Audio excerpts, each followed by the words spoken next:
नमस्कार, मैं हूं सौरभ शर्मा। आप देख रहे हैं हकीकत क्या है। क्या नई दिल्ली से एक बहुत बड़े नेता का फोन आया और हिमाचल की मस्जिद को सुरक्षित कर गया? क्या शिमला में फोन की घंटी बजी और एक बहुत पावरफुल लीडर को कहा गया कि मस्जिद को कुछ नहीं होना चाहिए और उसके बाद मस्जिद में हुए अवैध निर्माण को जस का तस छोड़ दिया गया? शिमला में हिंदू जाग गए हैं। हिंदुओं ने आज पार्टी नहीं देखी। यहां बीजेपी से जुड़े हिंदू भी थे, कांग्रेस से जुड़े हुए हिंदू भी थे, न्यूट्रल हिंदू सबसे ज्यादा थे। वो सब के सब आज शिमला की सड़कों पर उतर आए। उनके सवाल थे कि जिस इलाके में मकान का एक छज्जा बढ़ा लें, अगर आप अपनी दीवार 4 इंच ज्यादा खींच लें तो छज्जा गिरा दिया जाता है, दीवार ढा दी जाती है। जहां 2 मंजिल की परमिशन है, 3 मंजिल नहीं बना सकते। तीसरी मंजिल अगर बना भी ली तो एक ही दिन में गिर जाएगी। वहां 5 मंजिल की मस्जिद बन गई और जब पब्लिक कह रही है कि अवैध निर्माण कैसे हो गया और इसको कब गिराया जाएगा, तो सवाल पूछने वालों पर लाठियां चलाती नहीं। याद रखिएगा, हिमाचल में सिर्फ 2 से 2.5% मुसलमान हैं, लेकिन अब यह मस्जिद यहां मुस्लिम वोट का नया रिमोट बन गई है। इस रिमोट को नजर में रखने में आज हुई हिमाचल में आज क्या क्या हुआ, ये रिपोर्ट देखिए।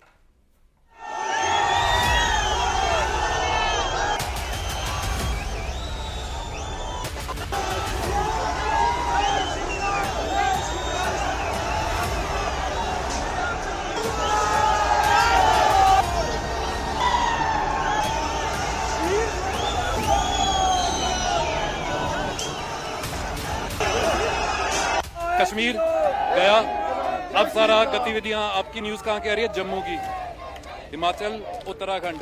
अगर हिमालय गया तो सारी एक सिविलाइजेशन जो हिंदू सिविलाइजेशन है वो गिर जाएगी। और किसी से अगर आप पूछेंगे तो वो कहेगा कि मैं बांग्लादेश से है, मैं वेस्ट बंगाल से आया हूँ, मैं मालदा से हूँ, मुर्शिदाबाद से हूँ, मैं किशनगंज से हूँ। क्या ये वहाँ पे कोई ऐसी फैक्ट्री है जहाँ पे जो है ये मुसलमान आके हमारी जो डेमोग्राफी चेंज करने की कोशिश कर रहे हैं?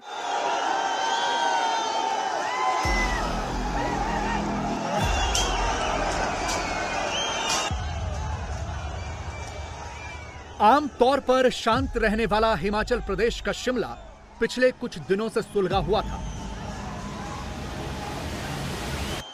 पुलिस प्रशासन या झड़प आप देख सकते हैं यहाँ पे। आज वो चिंगारी आग बनकर फूट पड़ी।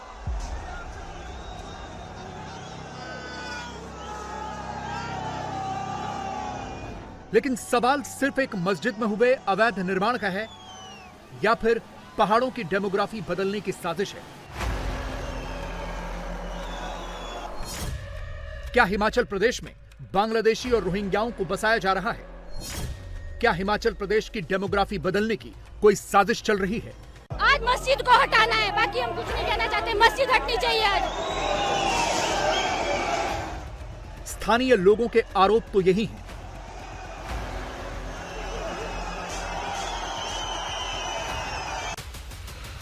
शिमला के संजौली इलाके में बनी यही मस्जिद सवालों के घेरे में है। आरोप है कि यह अवैध तरीके से बनाई गई है। हकीकत क्या है, इसकी भी पड़ताल करेंगे, लेकिन सबसे पहले यह देखते हैं कि आज शिमला में क्या हुआ।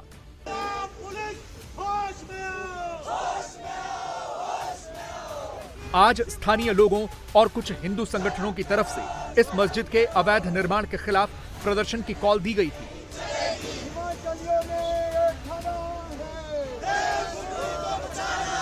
संजौली पहुंचने के लिए शिमला की इस फेमस ढली टनल से होकर जाना पड़ता है।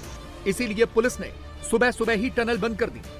टनल पर ऐसे ही बैरिकेडिंग लगा दी ताकि लोग इससे अंदर न जा सकें। भारी संख्या में पुलिस बल भी तैनात था। सुबह 11:30 बजे के करीब शिमला में प्रदर्शनकारी जमा हुए और फिर पैदल ही मस्जिद की तरफ बढ़ने लगे।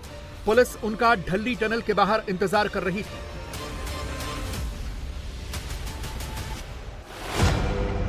दोपहर में करीब 12 बजे प्रदर्शनकारी टनल के बाहर पहुंचे। पुलिस ने उन्हें रोकने की कोशिश की, लेकिन प्रदर्शनकारियों की भीड़ ज्यादा थी और पुलिस बल कम थे। यहां झड़पें भी हुई और अंत में प्रदर्शनकारियों की ही जीत हुई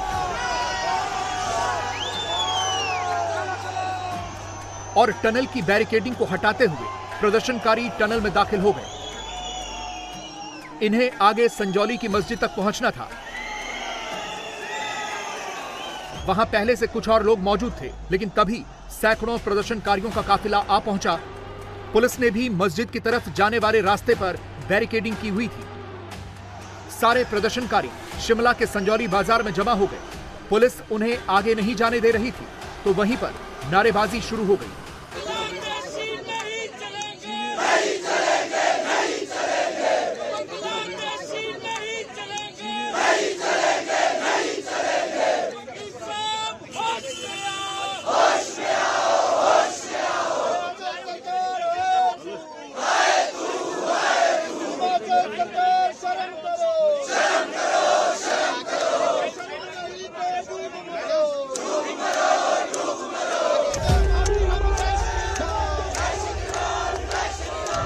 प्रदर्शनकारी भी अड़े थे और पुलिस भी अड़ी हुई थी। हंगामा और बढ़ा तो पुलिस ने लाठीचार्ज कर दिया। पुलिस ने पहले लोगों को पीछे धकेला और फिर लाठीचार्ज शुरू कर दिया, जिससे कई लोगों को चोटें आई हैं। बिल्कुल पीसफुल प्रोसेशन चल रहा था, बिल्कुल शांतिपूर्वक लोग आ रहे थे, पुलिस ने लाठीचार्ज शुरू कर दिया। यहाँ देखो सारे हम थप्पड़ मार रहे बिना पुलिस वालों ने शांत लोगों के ऊपर लाठीचार्ज। बताइए इनको, सरकार शेम ऑन यू, सुप्रीम सरकार शेम ऑन यू। प्रशासन यह झड़प आप देख सकते हैं, यहाँ पे पुलिस के साथ झड़प लगातार यहाँ पर हो रही है। ये तस्वीरें इस वक्त संजौली में मस्जिद के पास जो लोग पहुंच चुके थे और बैरिकेड तोड़ने की कोशिश उनके द्वारा की गई थी। अब यहाँ पर लगातार पुलिस ने लाठीचार्ज किया और उसके बाद लोग पीछे हटे। किसी को चोट लगी है, यहाँ पे चोट लगी है प्रदर्शन के दौरान। देख सकते हैं आप तस्वीरें, कोई घायल हुआ है शख्स जिसको चोट लगी है। ये तस्वीरें क्या हुआ? पुलिस ने मारा इसको, पुलिस ने मारा डंडे से। यस पुलिस वालों ये आप तस्वीरें इस वक्त आप देख रहे हैं यहाँ पे कि एक शख्स जो है लाठीचार्ज में घायल हुआ है और उसके बाद अब यहाँ पर तनाव जो है वो लगातार बढ़ता जा रहा है। लोग और पुलिस प्रशासन दोनों आमने सामने हैं इस वक्त। दूसरी तरफ स्थानीय लोग हैं जो नारेबाजी कर रहे हैं यहाँ पर। आज मस्जिद को हटाना है, बाकी हम कुछ नहीं कहना चाहते। मस्जिद हटनी चाहिए। आज मारा है, हमारी बहनों को डंडे से मारा है। हमने डंडे नहीं लाए, हमने कुछ नहीं लाया। हमारी बहनों क्यों मारा गया? कौन से ये दंगा फसाद करने के लिए आई है? अपनी एकता के लिए आई है, अपने धर्म के लिए आई है। भाइयों, यह प्रशासन हम पर बर्दाश्त नहीं करेंगे, क्योंकि पुलिस ने गुंडागर्दी कर रही है और हमारी महिलाओं को डंडे से मार रही है, जो कि हम शांतिपूर्ण तरीके से इस महिला बल दिखा दो। महिलाओं के साथ हाथ धक्का मुक्की, उनको सिंह सुक्खू सरकार को ऐसी क्या नौबत आ गई कि हिंदुओं पे लाठी चलानी पड़ रही है। भैया 10 पुलिस वालों ने अकेले मेरे को रोका है। बंदूकें भी पुलिस वालों के पास, डंडे भी पुलिस वालों के पास, मेरे पास क्या है? क्यों रोक रहे हैं?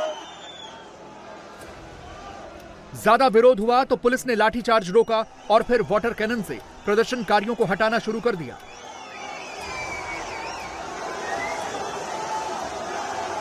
पुलिस ने पहले से ही तैयारी की हुई थी, फायर ब्रिगेड बुलाई हुई थी, जिसने प्रदर्शनकारियों पर पानी की मोटी बौछार करनी शुरू कर दी। लेकिन प्रदर्शनकारी अपनी जगह से नहीं हटे। पुलिस प्रशासन ने इसको अब सिविल वॉर का नाम दे दिया है। बगाने से पहले यहाँ पे शांत माहौल था, पुलिस के कारण यहाँ पे शांति हुई है। अभी टांगों में मारा हुआ है, कमर तक मार दिया, हमारे सिर में डंडे तक मारे। इन लोगों को नहीं है, पानी पीने को नहीं है, और हमारे में फेंकने के लिए पानी है इनके पास। गोली मार पानी आ रहा चौथे दिन, और इनको प्रशासन को जो है पानी बर्बाद करने की पड़ी हुई है। ये हमारे पर पानी फेंक रहे, लाठीचार्ज कर रहे हैं। ये कोई काम पुलिस प्रशासन मुद्दा। सबसे बड़ी बात यह थी कि प्रदर्शन की ये कॉल किसी पार्टी ने नहीं दी थी, बल्कि ये सब स्थानीय लोग थे, जिनके साथ हिंदू संगठन भी थे, लेकिन ज्यादातर संख्या स्थानीय लोगों की ही थी। ये ताजा विवाद पिछले महीने की 31 अगस्त को शुरू हुआ था, जब 31 अगस्त की शाम को मस्जिद के बाहर 2 गुटों में मारपीट हो गई थी। समुदाय विशेष के लोगों ने एक स्थानीय व्यक्ति को पीट दिया था। इस केस में पुलिस ने कुल 6 आरोपी भी गिरफ्तार किए थे, लेकिन विवाद नहीं रुका। पहले 1 सितंबर को प्रदर्शन हुआ, फिर 5 सितंबर को भी प्रदर्शन हुआ। अब पूरा का पूरा प्रदर्शन इस मस्जिद के अवैध निर्माण की तरफ शिफ्ट हो चुका है। स्थानीय लोगों के आरोप भी बड़े गंभीर हैं। आरोप है कि हिमाचल प्रदेश की डेमोग्राफी चेंज करने की साजिश की जा रही है। यह भी आरोप है कि यहां अवैध रूप से रोहिंग्या और बांग्लादेशी मुसलमान बस रहे हैं। आरोप है कि इन इलाकों में रहने वाले लोगों का घर से बाहर निकलना मुश्किल है। मस्जिद के बाहर जमा लोग स्थानीय महिलाओं के ऊपर थप्पियां कसते हैं। कॉन्सेप्ट है इस्लामाइजेशन ऑफ हिमालय, ये सारा उसके तहत किया जा रहा है। उत्तराखंड का जो हाल है वही हाल हिमाचल का होने वाला है। जो डेमोग्राफी उसको चेंज करने की कोशिश, इस्लामाइजेशन ऑफ हिमालय, हिमालय गिरा तो सनातन सभ्यता गई, कश्मीर गया, अब सारा गतिविधियां आपकी न्यूज कहाँ की आ रही है, जम्मू की, हिमाचल, उत्तराखंड, अगर हिमालय गया तो सारी एक सिविलाइजेशन जो हिंदू सिविलाइजेशन है वो गिर जाएगी।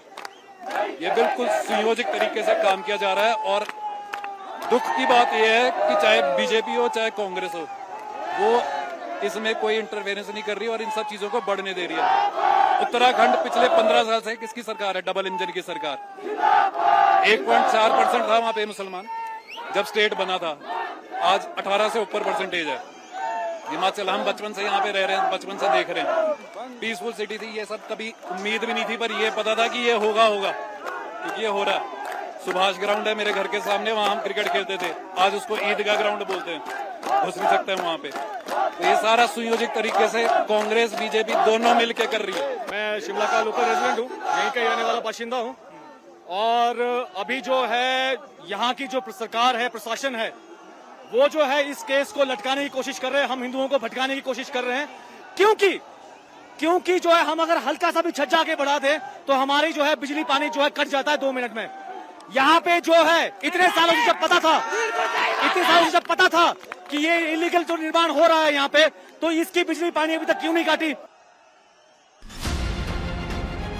अब सवाल है कि ये मस्जिद कब बनी, कैसे बनी और इतनी बड़ी कैसे बनी। ऊपर की मंजिलें तो लग रही हैं कि ताजा निर्माण है, असल में इसे ही अवैध बताया जा रहा है। ऐसा दावा है कि शिमला के संजौली की यह मस्जिद 1947 से पहले बनी थी, लेकिन तब मस्जिद की बिल्डिंग कच्ची थी, कुछ मुस्लिम परिवार यहां रहते भी थे। लेकिन 2010 में इस मस्जिद को पक्की करने का काम शुरू हुआ, ऊपर की मंजिलें भी बनने लगी, तो शिकायत शिमला नगर निगम के पास पहुंची। अब इस मस्जिद को लेकर 2010 से ही कमिश्नर कोर्ट में केस चल रहा है। अभी 7 सितंबर को ही कमिश्नर कोर्ट में इस केस पर 45वीं बार सुनवाई हुई, जिसमें वक्फ बोर्ड ने कोर्ट को मालिकाना हक के दस्तावेज भी दिए थे। अब 5 अक्टूबर को सुनवाई की तारीख तय की गई है और दूसरी तरफ 2024 तक यहां मस्जिद में 5 मंजिलों का निर्माण शुरू हो गया। नगर निगम अब तक 35 बार अवैध निर्माण रोकने के आदेश जारी कर चुका है। 2023 में निगम ने मस्जिद के शौचालय भी तोड़वा दिए थे। हिमाचल प्रदेश में कांग्रेस की सरकार है, मस्जिद के अवैध निर्माण के खिलाफ खुद कांग्रेस एकमत नहीं है। कांग्रेस के मंत्री अनिरुद्ध सिंह खुद मस्जिद को तोड़ने की वकालत कर चुके हैं। समस्या यह भी है कि यह भीड़ किसी राजनीतिक संगठन ने नहीं बुलाई। हिमाचल प्रदेश की विपक्षी पार्टी बीजेपी ने तो बिल्कुल नहीं बुलाई थी, हिंदू संगठन इसमें जरूर शामिल थे।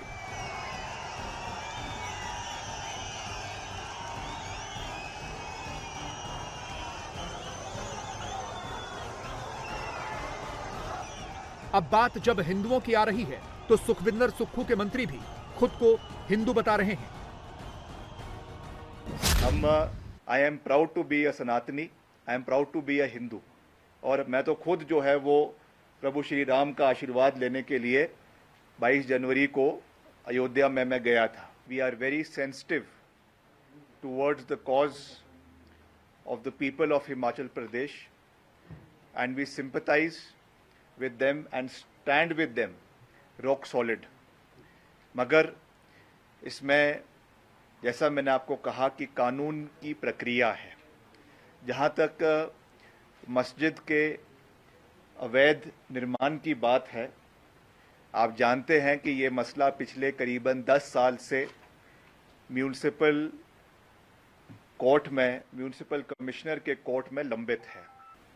जहाँ तक इसमें इलीगैलिटी की बात है, जहाँ तक इसमें अवैध भवन के निर्माण की बात है, उस पे सरकार ने संज्ञान लिया है।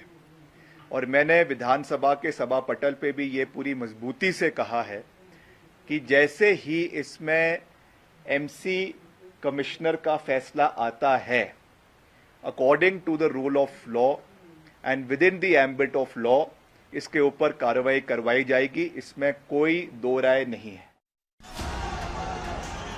लेकिन मामला अब दूसरी तरफ जाता हुआ दिख रहा है। बीजेपी ऐसे मुद्दों को नेक्स्ट लेवल पर लेकर जाती है। हिमाचल के मुद्दे में भी ऐसा ही है। बीजेपी ने षड्यंत्र, साजिश, अवैध घुसपैठ से लेकर पीएफआई तक की बात कर दी है। आरोप लगाया है कि कांग्रेस के राज में डेमोग्राफी बदली जा रही है। हिंदुओं ने प्रोटेस्ट किया, हिंदू संगठन तो कोई है नहीं। हिंदुओं ने प्रोटेस्ट किया है जब बांग्लादेश में अति हो गया हिंदुओं पे अत्याचार, जब लगा कि अब मरना ही है तो उन्होंने ढाका में प्रदर्शन किया। जब हमारे देवभूमि हिमाचल, उत्तराखंड, हिमालयन स्टेट, यहां पीएफआई चुन चुन करके रोहिंग्या, बांग्लादेशी, अन्य मुसलमानों को बसा करके भारत के अंदर इस्लामिक स्टेट बनाने का ताना बाना बुन रहे हैं। और उसी ताना बाना के तहत देवभूमि में मस्जिदों का जाल बिछ गया है। और ये तो सरकार कांग्रेस की सदन के अंदर कहा ये अवैध है। अवैध है तो इसे टूटना चाहिए। राहुल गांधी जी का थोथा वाक्य, डरो मत। हिमाचल की सरकार कितना डर रही है, अवैध निर्माण पे उंगली उठाने की हिम्मत नहीं कर रही है। डरो मत। और कैसा वातावरण शिमला की उन शानदार वादियों में बना दिया जहां सैलानी सुकून से घूमते थे। आज वहां लाठीचार्ज, आग बरस रही है। पता है आपको? अरे शिमला की वो शानदार वादियां कभी जवाहरलाल नेहरू, लॉर्ड माउंटबेटन की फैमिली के साथ जहां गर्मी की छुट्टियां मनाया करते थे, आराम से सैर किया करते थे, वहां आज जाके इस ढंग का बवाल हो गया। फिर भी कह रहे हैं डरो मत। कहां से कहां आपने हिमाचल को पहुंचा दिया। 2011 की जनगणना के मुताबिक हिमाचल प्रदेश में 1.5 लाख मुसलमान आबादी है, जो उसकी जनसंख्या का 2.1% है। लेकिन इस आंकड़े को भी 13 साल से ऊपर हो गए हैं। आरोप तो यही है कि हिमाचल प्रदेश में पिछले कुछ वर्षों में मुसलमानों की आबादी बढ़ी है। बाहर से आकर वो हिमाचल में बस रहे हैं। इसीलिए अब हिमाचल सरकार को डर है कि कहीं विरोध की ये आग पूरे प्रदेश में न फैल जाए। शिमला के संजौली में हुई आज की घटना के बाद सरकार ने सारे एसपीज को अलर्ट पर रहने को कहा है। खुद मुख्यमंत्री सुखविंदर सुक्खू पूरे घटनाक्रम पर नजर बनाए हुए हैं, क्योंकि आज तो पुलिस ने इन लोगों को किसी तरह रोक लिया। ये मस्जिद तक नहीं पहुंच पाए, लेकिन खतरा अभी टला नहीं है। आज के लाठीचार्ज में 4 पुलिस वाले भी घायल हैं और शिमला के अलग अलग अस्पतालों में 8 घायल भी पहुंचे हैं। संभव है कि आने वाले दिनों में आंदोलन फिर भड़के, क्योंकि लोग शांत नहीं हुए हैं। शिमला के स्थानीय निवासी बहुत गुस्से में हैं। हमारी मांग है कि ये जो मस्जिद बनाई है अनऑथराइज, ना कि संजौली में पर पूरे प्रदेश में हटाई जाए, ताकि जो अनऑथराइज मस्जिदें बन रही है, क्योंकि आने वाले टाइम में संजौली से लेकर हिमाचल में पूरी डेमोग्राफी को चेंज करिए। और ये हमारे एक जो है षड्यंत्र है। और हमारी मांग है कि प्रशासन जल्दी से जल्दी संजौली वाली जो है मस्जिद को डिमोलिश किया जाए। बात राहुल गांधी की, जो इस वक्त फंस गए हैं।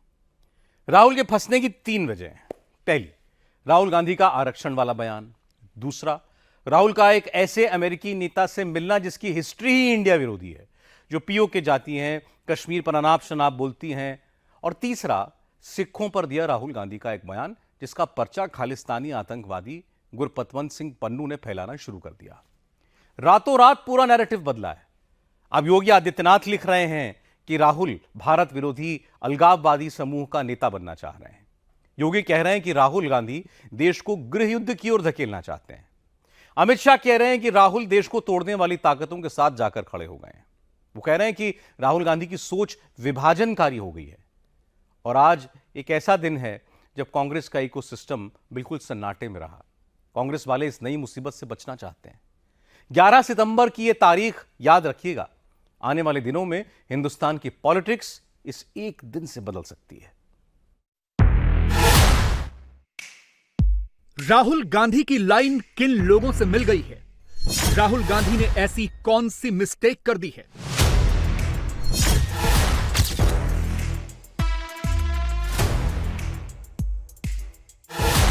अचानक ऐसा क्या हुआ है कि राहुल की तारीफ पाकिस्तान में होने लगी है?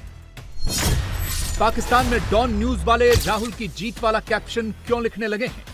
पाकिस्तानी राहुल राहुल क्यों करने लगे हैं? राहुल गांधी, गांधी फैमिली, राहुल गांधी, राहुल गांधी, राहुल गांधी, राहुल गांधी। राहुल उन लोगों से क्यों मिल रहे हैं जो पीओके का राउंड लगाते हैं, भारत के खिलाफ जहर फैलाते हैं? राहुल के किस बयान के बाद खालिस्तानी आतंकी पन्नू ने पर्चा छपवाया, पूरी दुनिया में उस पर्चे को वायरल कराया? राहुल ने अमेरिका में ऐसा क्या कहा जो बीजेपी को अच्छा नहीं लगा? राहुल ने अमेरिका में ऐसा क्या किया जिसे बीजेपी ने बड़ा मुद्दा बना लिया? जब राहुल अमेरिका में थे तब बीजेपी वाले कैमरे पर किसकी फोटो दिखा रहे थे, क्या बता रहे थे? बीजेपी वाले कैमरे पर राहुल का यह फ्रेम दिखाकर कौन सी कहानी सुना रहे थे? हैशटैग भारत विरोधी, हैशटैग एंटी इंडिया हिंदुस्तान में ट्रेंड क्यों हुआ? अमेरिका में रहते हुए राहुल ने आखिरकार ऐसा क्या कर दिया? राहुल हिंदुस्तान के लीडर ऑफ ऑपोजिशन के नाते अमेरिकी लॉ मेकर से मिले, इसमें कोई बुराई भी नहीं थी। मगर सवाल राहुल की 2 कंट्रोवर्शियल मीटिंग्स को लेकर उठ रहे हैं। बीजेपी 11 सितंबर की तारीख को राहुल के सबसे बड़े ब्लंडर के तौर पर प्रोजेक्ट कर रही है। आखिर कौन हैं वो लोग जिनसे हुई राहुल की मुलाकात को बीजेपी देश पर सबसे बड़ा आघात बता रही है? इसका पहला जवाब आपको कांग्रेस की तरफ से ही जारी की गई इस लिस्ट में मिलेगा। लिस्ट में शामिल बाकी लोगों के नाम पर बात आगे करेंगे। पहले नीचे से तीसरे नाम इल्हान उमर की बात करते हैं। यह नाम इस वक्त अमेरिका से लेकर हिंदुस्तान तक हर किसी की टाइमलाइन पर घूम रहा है। ये वही इल्हान उमर हैं जो पीओके को पाकिस्तान का हिस्सा बताती हैं। ये वही इल्हान उमर हैं जो गैर मुस्लिमों से नफरत करती हैं। ये वही इल्हान उमर हैं जो कट्टरपंथी इस्लामी विचार रखती हैं, इमरान खान से मिलती हैं।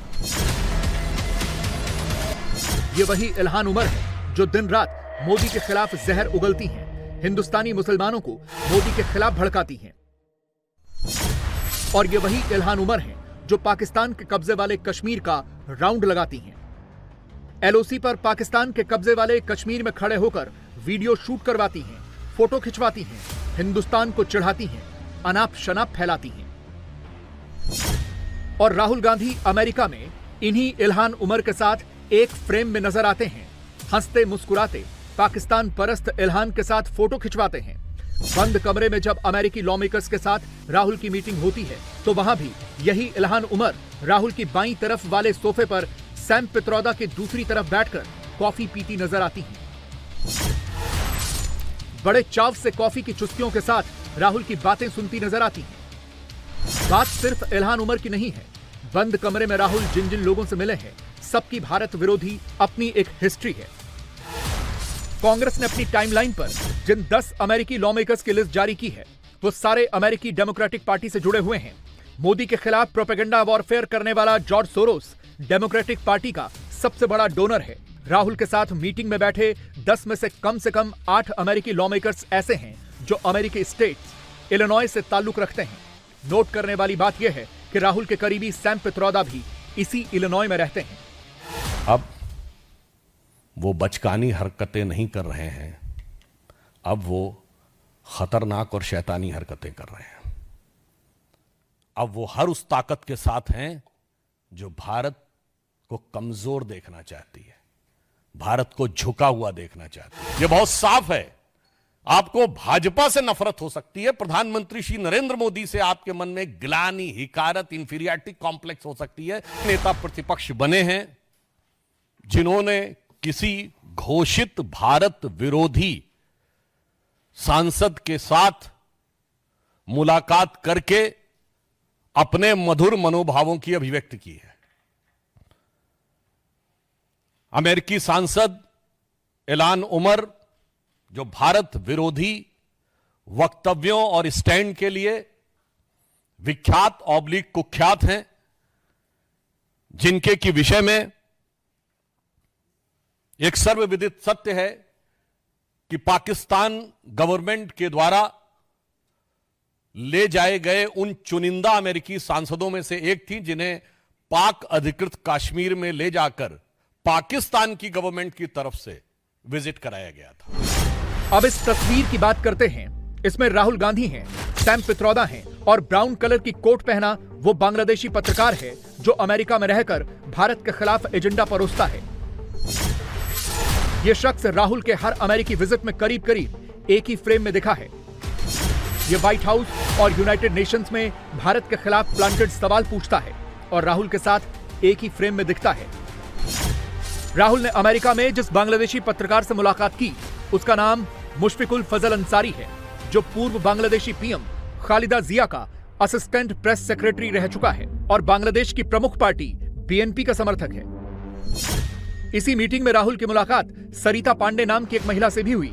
आप इस तस्वीर में राहुल के साथ सरिता पांडे और बांग्लादेशी पत्रकार मुशफिकुल फजल अंसारी को भी देख सकते हैं।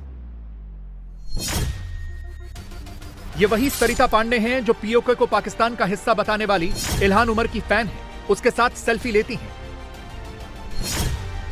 2023 में जब राहुल अमेरिका के दौरे पर थे, तब इसी सरिता पांडे ने राहुल गांधी को सोनिया गांधी की एक तस्वीर गिफ्ट की थी और तब अपनी पोस्ट में इन्होंने लिखा था कि तस्वीर देते वक्त मैंने राहुल से कहा, from one mother to another. Sarita Pandey नाम की इस महिला की टाइमलाइन पर सिर्फ और सिर्फ भारत विरोधी और मोदी विरोधी पोस्टर्स हैं। ये अखबारों में भी मोदी के खिलाफ नफरती बोल ही फिट करती हैं। सबूत आपके सामने है। अमेरिका दौरे पर राहुल जिस सरिता पांडे से मिले वो अजीत शाही नाम के एक शख्स की पत्नी है, जो इस्लामिक कट्टरपंथी संगठन इंडियन अमेरिकन मुस्लिम काउंसिल यानी IAMC के एडवोकेसी डायरेक्टर हैं। हिंदू अमेरिकन फाउंडेशन के मुताबिक इंडियन अमेरिकन मुस्लिम काउंसिल के संबंध प्रतिबंधित इस्लामिक आतंकवादी संगठन students Islamic movement of India यानी सिमी से जुड़े हैं। रिपोर्ट्स के मुताबिक इंडियन अमेरिकन मुस्लिम काउंसिल के संबंध लश्कर ए तैयबा और जमात इस्लामी से भी उसके संस्थापक शेख उबैद के जरिए जुड़े हुए हैं। सवाल तो उठेंगे कि राहुल अमेरिका में ऐसे लोगों से क्यों मिल रहे हैं जिनका एजेंडा ही भारत को कमजोर करने का है, मोदी को टारगेट करके भारत को आगे बढ़ने से रोकने का है। फेक प्रोपेगेंडा के मास्टर बन गए हैं राहुल गांधी जी और भारत को अपमान करना उनका एकमात्र एजेंडा है। वो भारत विरोधी ताकतों को मिलते हैं। उन्होंने एक आदत सी बना ली है कि भारत के बाहर जाना, शायद बीजेपी और सरकार के खिलाफ उनको इतनी ईर्ष्या है कि सरकार की आलोचना करने के बजाय वो भारत के हितों को पूरी तरीके से ध्वस्त नष्ट करते हैं। अमेरिका दौरे पर राहुल से 3 बड़ी गलतियां हुई। पहले उन्होंने आरक्षण खत्म करने वाला बयान दे दिया। मंगलवार को बीजेपी ने उसे हाथों हाथ पिक कर लिया। बुधवार आते आते गृहमंत्री अमित शाह ने मोर्चा संभाल लिया। राहुल के आरक्षण खत्म वाले विवादित बोल पर सियासी बाउंसर मार दिया। राहुल पर सबसे तीखा हमला योगी आदित्यनाथ ने किया। यह कह दिया कि राहुल गांधी भारत विरोधी अलगाववादी समूह के नेता बनना चाह रहे हैं, देश को गृह युद्ध की ओर धकेलना चाह रहे हैं। विदेशों में जाकर के भारत के बारे में बुरा भला कहना, भारत को बदनाम करना, ये तो ठीक नहीं है और भारत को कोई पाठ नहीं पढ़ा सकते हैं। विदेशों में जाकर के भारत का अंदर का बात और भारत को ही अटैक करना, ये तो शोभा नहीं देता है। मगर फिर राहुल को जैसे ही पता चला कि उनसे बातों बातों में गलती हो गई तो उन्होंने कवर अप करना शुरू कर दिया। कांग्रेस ने राहुल का वो बयान घुमाना शुरू कर दिया, सफाई देनी शुरू कर दी। खुद राहुल को बीच इंटरव्यू में कैमरे पर अपना स्टैंड क्लियर करना पड़ा। I don't see it as a Mandal versus Kamandal issue, and what we are saying is different than the idea of only reservations. What we are saying is we want a comprehensive understanding first of what's going on, and then we are going to apply a series of policies to correct it. Reservation being one of them. Right. We've also said that we are going to. Somebody said somebody misquoted me yesterday saying that I'm against reservations. I've been saying again and again and again we're going to increase reservations beyond 50%, and I'm not against reservations. आरक्षण पर राहुल के इस बयान और पुराने बयान में अंतर है, क्योंकि तब राहुल ने साफ साफ कहा था कि जब भारत एक फेयर प्लेस होगा तो वो आरक्षण की व्यवस्था को खत्म करेंगे। पुराने बयान में राहुल के शुरुआती शब्द थे, we will think of scrapping reservation when India is a fair place, यानी जब भारत एक फेयर प्लेस होगा तब हम आरक्षण को खत्म करने के बारे में सोचेंगे। राहुल एक तरह से मान रहे हैं कि अगर सब कुछ फेयर रहा और वो सत्ता में आए तो आरक्षण की व्यवस्था खत्म कर देंगे। लेकिन राहुल की टीम उनके बयान को अब यह कहकर डिफेंड कर रही है कि आरक्षण वाले बयान पर कुछ लोग भ्रम फैला रहे हैं, जबकि हकीकत कुछ और ही है। राहुल गांधी का असली चेहरा और कांग्रेस पार्टी का असली चेहरा, ये विदेश में उन्होंने जो वक्तव्य दिया है इससे पूरे तरीके से स्पष्ट हुआ है, क्योंकि राहुल गांधी यहाँ तो संविधान बचाने की बात करते हैं और वहाँ जाकर आरक्षण समाप्त करने की बात करते हैं। विपक्ष के नेता देश को बदनाम कर रहे, देश को नीचा दिखाने का काम कर रहे, और ये तो कहाँ की देशभक्ति है, ये राष्ट्रभक्ति कहाँ की है। और इसलिए देशभक्त जनता इनको, कांग्रेस को आने वाले समय में मुंह तोड़ जवाब देगी। राहुल की दूसरी गलती सिखों को लेकर दिया गया उनका विवादित बयान था। मोदी सरकार में सिख गुरुद्वारा नहीं जा सकते, पगड़ी नहीं पहन सकते, कड़ा नहीं पहन सकते। राहुल ने अमेरिका में इस तरह की बातें करके भारत विरोधी ताकतों को कैसे एम्यूनिशन दे दिया, इसका सबूत अगले ही दिन देखने को मिल गया, जब खालिस्तानी आतंकवादी संगठन सिख फॉर जस्टिस ने अपने पर्चे पर बोल्ड लेटर्स में राहुल का नाम लिख दिया। इस संगठन ने न सिर्फ राहुल के झूठे बयान को अपने फायदे के लिए एंडोर्स कर लिया, पन्नू ने उनकी तारीफ की है, यानी पाकिस्तान से लेके पन्नू तक की और ऐलान उमर तक उनकी तारीफों में जो पुल गढ़े जा रहे हैं उसमें एक नया नाम और भी है। ये जनाब हैं मुशफिकुल फजल।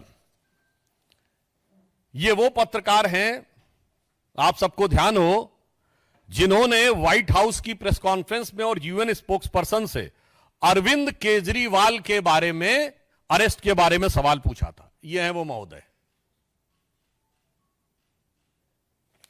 अब आइए साहब, और ये महोदय जो हैं, देखिए कितने मधुर भाव से सेल्फी ले रहे हैं राहुल गांधी जी के साथ।